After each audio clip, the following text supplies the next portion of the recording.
역사 특강 은나라는 동이족 국가인가? 안녕하세요. 이번 시간에는 은나라는 동이족의 국가인가에 대해서 알아보겠습니다. 제야사학자들은 은나라가 동이족 국가라고 하고 중국 학자들도 이를 인정합니다. 황하에서 한라까지 라는 책 103쪽에 이렇게 써 있습니다. 은나라가 화하족이 아닌 동이족이 세운 나라라는 것은 중국 역사학계의 통설이다. 과학으로 찾은 고조선이란 책 323쪽에 이렇게 써 있습니다. 반기풍은 은하의 중소귀족 무덤에서 출토된 상나라 사람의 인골은 대부분 북방인종의 특징을 갖고 있다고 발표했다. 그렇다면 과연 역사 기록상 은나라가 동이족의 국가인지에 대해서 더 자세히 알아보겠습니다. 사마천의 사기는 오제본기 다음에 하본기, 은본기, 주본기 등으로 이어집니다. 그런데 환단고기를 믿는 사람들은 오제 중 첫 번째 제위에 오른 헌원은 동이족이지만 한족의 시조라고 합니다. 어떻게 이런 발상이 가능할까요? 사대주의자들 주장대로 하면 은나라는 동이족 국가인데 그 조상들은 전부 다 한족 시조다 이런 말이잖아요. 그쵸? 특히 헌원은 한족의 시조다. 어떻게 한족의 시조가 동이족의 시조가 되냐고요. 결국엔 사대주의자들이 말하고 싶은 게 동이족은 한족에게서 파생되었다. 그걸 말하고 싶은 거잖아요. 그렇죠? 일본이 한국인의 뿌리를 두었다 라는 말은 맞죠. 왜? 기록상에 그렇게 나오니까요. 백제 후손이 일본이잖아요. 일본에서도 그걸 인정하고 있어요. 그렇죠? 그러니까 일본은 한민족을 시조로 한다. 뭐 그렇게 말해도 틀린 말은 아니에요. 그런데 중국의 한족이 동이족에서 갈라져 나갔다라는 기록은 어디에도 없어요. 중국 기록 어디에도 없습니다. 사대주의자들, 환단고기를 믿는 사대주의자들이 그거를 맹신을 하고 있는 것이죠. 사기에 나온 족보상 은나라는 헌원의 자손 국가입니다. 그런데 사대사학자들은 오제 시대를 한족의 역사라고 말을 합니다. 우리 민족은 단군의 고조선이 정통맥이라고 주장하기 위해서 말이죠. 그런데 어떻게 한족 시조의 계보에서 갑작스레 동이족 국가가 중원을 다스렸다고 주장할까요? 너무나도 황당한 주장에 대해 더 자세히 알아보겠습니다. 사기의 가계도를 정리해보면 다음과 같습니다. 오제의 첫 번째인 헌원이 있고, 그리고 장남인 소금천이 있죠. 그리고 차남인 창의가 있습니다.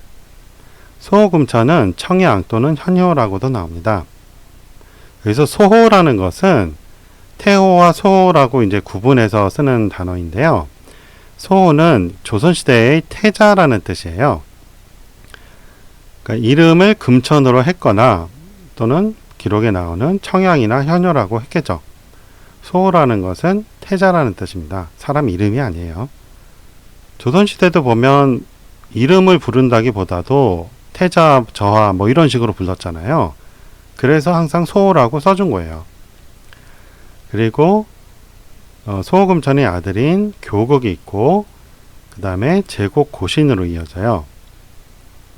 제곡고신 다음에 요가 있죠. 그리고 교국의 그 자손으로 설과 직이 있어요. 이 설과 직이 은나라 시조이고 주나라 시조가 됩니다. 이 주나라 같은 경우도 한족 역사로 취급하는데 족보상으로는 우리 민족의 역사가 되는 거예요. 그리고 한참 후손이 신라가 있죠. 신라는 박격거세가 세웠다고는 하는데 나중에 이제 신라 김씨가 정권을 잡잖아요. 그리고 김유신, 가야의 후손인 김유신의 묘비에 소금천을 시조로 한다고 써있대요. 삼국사기에 그렇게 나옵니다. 그렇기 때문에 신라는 소금천을 시조로 삼는 거예요. 이 금이 김으로도 발음되잖아요. 그래서 신라 김씨가 되는 거죠. 그 다음에 신라 후손이 이제 금나라가 있고 청나라가 있어요. 이 금나라, 청나라도 지금 중국 역사에 포함되어 있죠.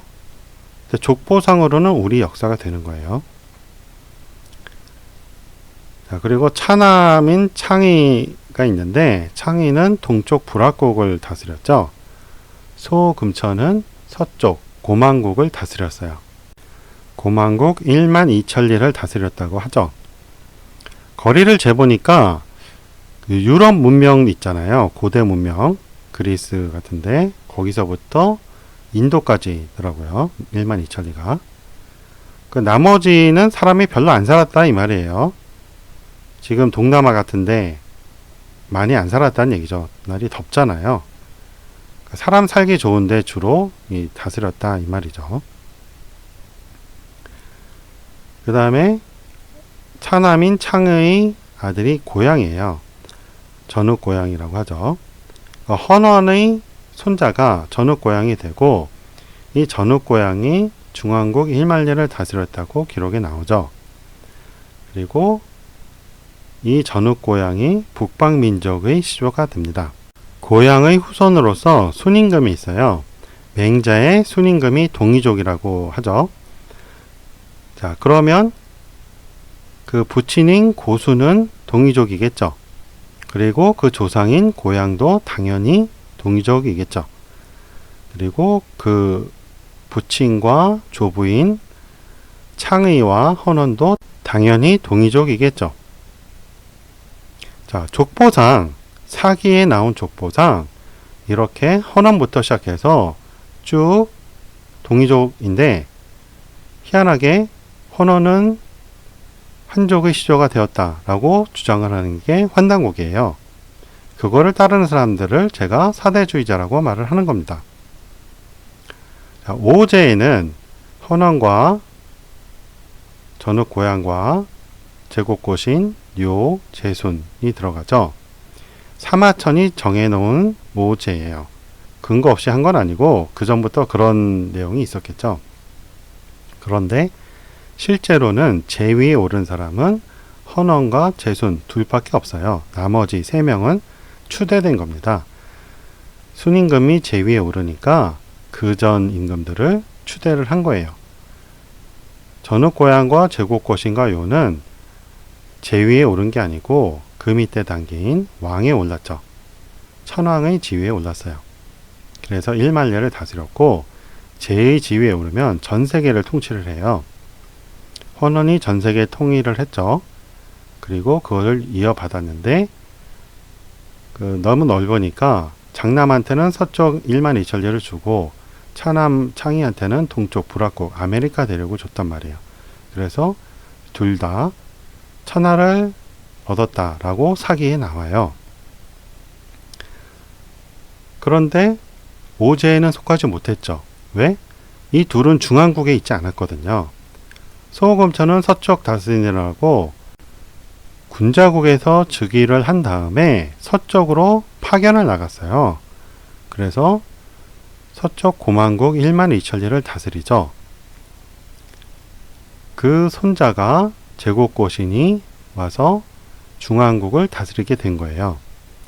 그리고 둘째 창의의 아들은 고양인데 전욱고양인데 중앙국에 와서 1만리를 다스리는 거죠.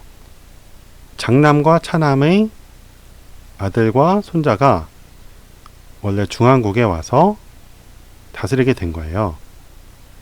군자국은 헌원이 다스렸으니까 그 밑에 직급인 천왕으로서 중앙국 1만리를 통치를 한 거죠. 그리고 요임금이 그걸 이어받았고 제수는 헌원이 승천을 하면서 제의 직위를 순에게 넘겨줍니다. 왜 요한테는 넘겨주지 않았냐?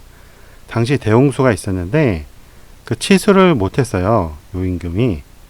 그래서 그 잘못을 물어서 그 직위를 깎아내리고 순임금을 제위에 올려놓은 거예요. 그래서 순이 제2대 제위에 오르게 된 거죠. 그런데 순임금은 전 세계 통치를 못해요. 왜? 장남 가문에서 반대를 한 거예요. 그렇게는 못하겠다. 그래서 따로 이제 떨어져 나간 거죠. 그리고 동쪽 보라국도 독립을 한 거예요. 그래서 순임금은 중앙국 1만리만 다스리게 된 거죠. 사기에 나온 족보와 달리 국어라는 책의 노상에는 은나라 사람들은 동이족인 순임금에게 체제를 지냈다고 합니다. 체제라는 것은 시조신하에게 제사를 지내는 거예요.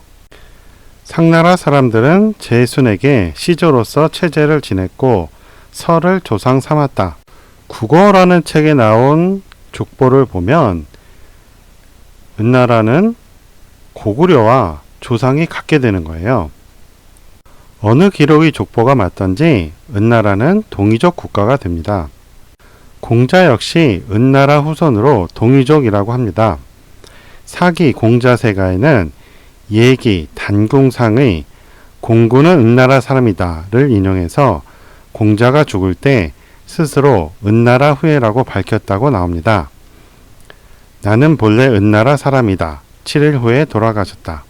동이족 국가인 은나라 역시 덕치를 하지 않았을 때는 군자국에서 징벌을 내린 것으로 보입니다. 후한서 동이열전에 동이가 중국 대륙에까지 진출했다고 나옵니다. 4대 사학과 식민사학이 팽배한 한국 사학계에서는 이런 기록은 절대로 가르치지 않습니다. 상나라 중정 때에 이르러 라미가 침입하였다. 이로부터 복종하고 배반하기를 300여 년간 계속하였다. 무울에 이르러 쇠약해지자 동이가 점차 강성해져서 드디어 회수와 대산으로 나뉘어 옮겨오더니 점차 중토에까지 뻗어와 살게 되었다. 회수는 황허와 양자강 중간쯤에 있는 강이고 대산은 산동반도 태산이니 중국 내륙으로 많이 들어갔음을 알 수 있습니다. 후한서 동이열전에서 남이를 동이와 구분해서 쓴 건지 아니면 같은 이로 본 것인지는 확실치가 않아요. 그런데 옛날에는 산동반도 쪽에 있는 동이는 남이었거든요. 그걸로 봤을 때 같은 개념일 수도 있어요. 그런데 여기서 이 동이나 남이가 도대체 누구냐 이거죠. 군자국일까요? 군자국은 조금 거리가 있어요. 그 사이에 고죽국이 있었거든요. 대인국이 있었어요. 고죽국하고 대인국은 거의 같다고 보시면 돼요. 여러 가지 기록으로 볼 때 거의 차이가 없어요. 이름만 바뀐 거라고 보면 되죠. 그렇게 본다면 고죽국이 은나라 영토를 침공한 거죠.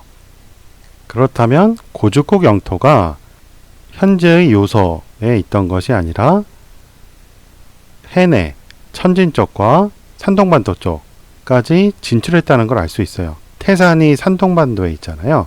거기까지 들어간 거예요. 그러다가 나중에 다시 은나라가 이겼겠죠. 그래서 고죽국은 은나라의 제후국이다 라는 기록이 남아있는 거예요. 그러니까 이 영토가 수시로 바뀌었단 말이죠. 이 후한서는 사기에 있는 기록을 보고 은나라를 한족 역사로 오해를 했단 말이에요. 그러기 때문에 고죽국을 동이로 구분을 했죠. 하지만 은나라도 역시 동이국가란 말이에요.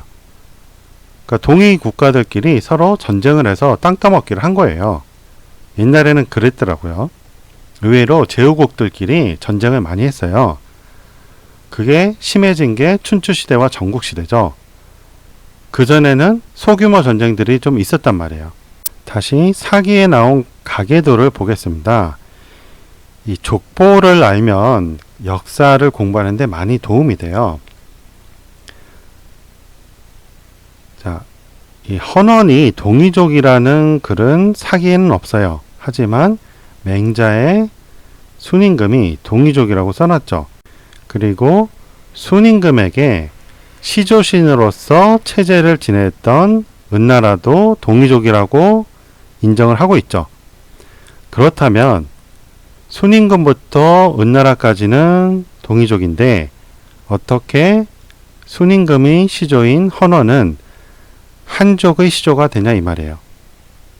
당연히 동이족의 시조가 되어야겠죠. 삼국사기에도 삼국이 헌원의 후예라고 나온다고 그랬죠. 양국의 기록이 헌원이 동이족의 시조라고 밝히고 있단 말이에요. 그리고 사기 한본기를 보면 한족이 헌원의 후예라는 기록이 없어요. 한고조 유방의 부친까지만 족보가 나온단 말이에요. 그 이전 족보는 모른단 말이죠. 그러니까 한고조 유방의 가문은 대단한 가문이 아니었단 말이에요. 그 부친이 세력을 일으킨 거예요. 어쩌면 그것도 한고조 유방이 정권을 잡으니까 부친을 추대해서 그렇게 써놓은 것일 수 있죠. 그런데 갑작스럽게 환단고개에는 아무런 근거도 없이 헌원이 동이족인데 한족의 시조가 되었다라고 하는 거죠. 그거를 환단고기를 추종하는 사람들이 철석같이 믿고 있는 거예요. 어떻게 동이족 헌원이 한족의 시조가 되냐 이 말이에요. 말이 안 되죠. 그렇죠?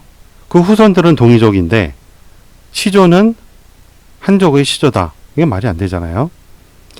다시 후한서를 보겠습니다. 후한서에 남이가 나오죠. 남이가 동이라고 돼 있단 말이에요. 이건 정확하진 않다고 그랬죠. 근데 헌원이 남색족이라고 기록에 나와요. 지금은 남색족이 없지만 옛날에는 남색족이 있었어요. 그거를 남이라고 기록을 하거든요. 우리 민족이 남색족의 후손이에요. 몽고반점이라고 하는 파란색 피부를 가지고 있죠. 그게 남색족의 핏줄이란 말이에요. 동명이 부여를 세운 동명이 북이 출신인데 이 북이가 남하하면서 군자국 중기 시대로 접어들어요. 그때 혼혈이 많이 일어난 것 같아요. 북이는 아무래도 숙신과 연관이 있겠죠. 그래서 동명의 부여를 이은 북부여, 그리고 북부여를 이은 고구려, 고구려에서 나온 백제, 이렇게 해서 현재 우리 민족은 혼혈이란 말이에요. 동명 이후로 혼혈이 많이 일어난 거란 말이에요. 그런데 한족은 완전히 황색족이죠. 그 사람들은 몽고반점이 없어요. 헌원은 남색족이란 말이에요. 기록에 그렇게 나온단 말이죠. 그런데 어떻게 남색족이 황색족인 한족의 시조가 되냐 이 말이에요. 환단고기에는 남색족이 안 나와요. 왜? 조선시대에 쓴 거니까 고려시대에 쓴 것도 뭐 있다고 그럴 것 같은데 어쨌든 남색족이 멸종한 다음에 쓴 거기 때문에 남색족을 보질 못했어요. 그래서 남색족이란 기록이 없어요. 갈색족으로 나오죠. 동남아 사람들이 갈색 피부잖아요. 그래서 남색족을 본 적이 없으니까 갈색족으로 바꿔놓는단 말이에요. 그래서 환단고기는 정확한 책이 아니에요. 그런 거를 인종의 특성을 전혀 모르는 사람들이 환단고기만 보고 헌원이 한족의 시조다라고 주장을 하는 거죠. 지금 중국인들은 헌원을 시조라고 그래요. 왜 그래요? 헌원을 동이족 취급하면 자기네 역사 뿌리가 흔들리잖아요. 그러니까 사마천의 사기를 근거로 헌원을 자기들 시조라고 우긴단 말이에요. 근거가 없는데 우기는 거예요, 그냥. 근데 사대주의자들이 그거를 뒷받침하고 있죠. 특히 환단고기를 믿는 사람들이 그거를 인정해주고 있단 말이에요. 우리 조상의 족보를 다 팔아버린 거예요. 매국노죠. 환단고기는 절대로 애국적인 민족 사서가 아닙니다. 자, 오늘 강의는 여기까지 하겠습니다. 시청해주신 여러분 고맙습니다. 안녕히 계세요.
그러니까 자꾸 중국 기록에 나온, 특히 사기에 나온 이 가계도를 인정을 안 하는 거죠.